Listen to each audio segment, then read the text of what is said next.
I don't give a fuck who's running. I'm making money. That's why he's here. For So sure. he's a capitalist. He's not a socialist like Bernie. I don't care who running. As long as there ain't no gay shit, I'm here for it.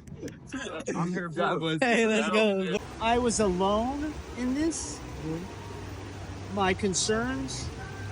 Sometimes it feels that way, you know? And so by being around people that are probably feel the same way, makes me feel more confident. Right. You know, that I'm not the only one that's thinking along my lines. So you feel like the people around you don't agree with you as much as maybe the group of people here? I don't see it as much. Right. You know, like, you from Kern? yeah. Okay. So I wore this T-shirt, right? Is he dead yet? And as I was walking down the street, coming here, can I take a picture of this shirt? Of course, people that were offended by it, I guess, or like, you know, they look down and walk away from it, you know? You know, I'm barely making it on my Social Security, so that's another issue. My Social Security, you know, they're talking about taking it away, you know? There's They're talking about, but there's been no implemented I know, plan. and you know, they talk a lot to this Trump. I never liked him. When I first saw him on Apprentice, I knew right then he was a pompous, arrogant billionaire that really only cared about himself. And that was like many, many years ago when I saw that. Right. And then he became president. I was like, oh my God, did people not see that this guy's a pompous, rich man who really only cares about himself? Don't you think your shirt kind of encourages violence a little bit? Well, you know, after January 6th, I don't give a shit. We voted in, but the people majority voted in Trump. Yeah, Elon. not the majority, a small fraction. If you look at the real thing, it wasn't a majority. He won by a narrow margin. He won the majority. He won by a narrow margin. Okay. But he won the majority of America. He still won. Yeah. At the end of the day, he won, which is so mind-boggling.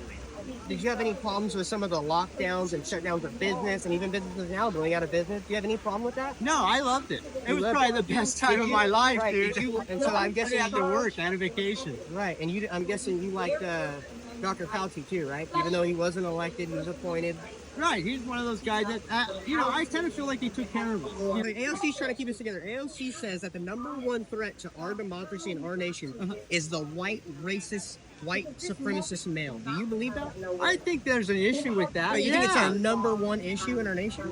For me, I don't need one. So you think that the people who have our best interests in mind are not our own people with guns, but they're actually our government.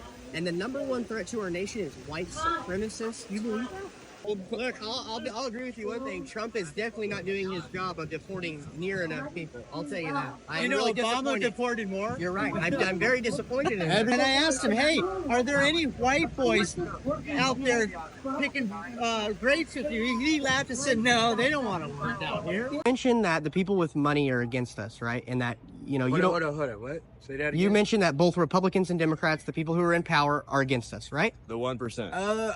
I wouldn't say they're against us. I would say that they're They're using for their us. own, They're yeah. using us. For their Okay. own. For their own. For their yeah, own power, for their power. own gain of power, right? Exactly. So they don't have our interests in mind. No, They instead have never. their own, right? They never have. Agreed. So would you say that, you know, this party seems to be a pro-choice party, okay? And, you know, we mentioned about the borders, that our country is a place made up of borders, right? And we want to protect that country and the people within that country. And if we let people come in and replace those people in the country no longer becomes that country. It becomes the country from where they came from. We might as well not have borders, right? Well, if you're gonna say that, then it's like we might as well give California back to Mexico and Texas back to Mexico. We took it through. but Okay, you're correct. We took it. Yeah, we did. Yeah. Through conquest, Right. we took it. Just like every bit of land ever by every nation has gained land by conquest. So, like, you talked about borders, and we talked about what the importance of having a border is. It makes our country our country. So now you've mentioned abortion, and you said you don't mind, you know, if people are abortion, but do you know the number one group of people who are affected by abortion? Mind you, this is being coupled with a different people coming in through our borders, right? So there's a group of people that are not American that are coming in through our borders at the exact same time. There's a group of people in this country that you said built this country, okay?